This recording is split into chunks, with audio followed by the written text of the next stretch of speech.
Zee 24 तास एक पाऊल पुढे। एकीकडे निम्मा महाराष्ट्र दुष्काळानं होरपळतोय तर दुसरीकडे रत्नागिरीत बारमाही वाहणारी वशिष्ठी नदी इथले नागरिकच दूषित करत असल्याचं धक्कादायक वास्तव समोर आलंय। झी 24 तासच्या कॅमेऱ्यात हे वास्तव कैद झालंय। पाहूयात त्या संदर्भातला एक्सक्लुसिव्ह रिपोर्ट।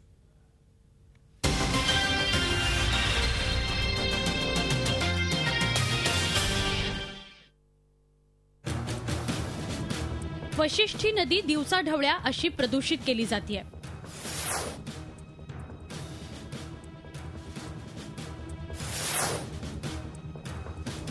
आणि या दुसऱ्या दृश्यात पहा, दूषित झालेलं हे पाणीच चिपळूणवासीय पितायत।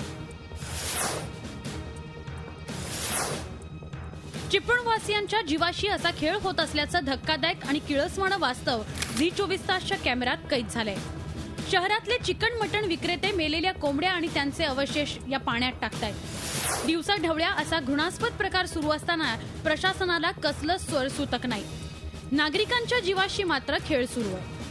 इकडे जे सांड कचरा सगळा टाकला जातो, चिपळूण शहराच्या फुगवटा मारून टाकतो। त्या सगळ्या नदीत तितक्या कचरा आणि घाण आणि हे सगळ्या कोंबड्या बिड्यांचे मांसाचे तुकडे वगैरे असं झालेलं आहे की इथं नागरिकांना म्हणजे अगदी घाणेरडं आणि वाईट पाणी मिळतंय।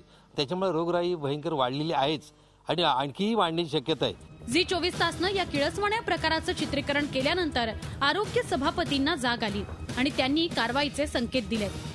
काही जणांनी आमच्या इथे व्हिडिओ शूटिंग म्हणजे मोबाईलवर फोटो सुद्धा काढलेले तिथे टाकताना ते पण आहेत।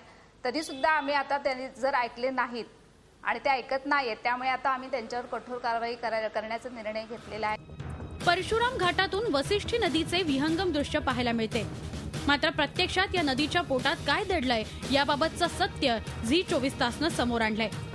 किमान आता तरी प्रशासनाला जाग येईल अशी अपेक्षा करूया। झी 24 ताससाठी रत्नागिरीहून संदेश सावंतसह ब्युरो रिपोर्ट, मुंबई। झी 24 तास एक पाऊल पुढे।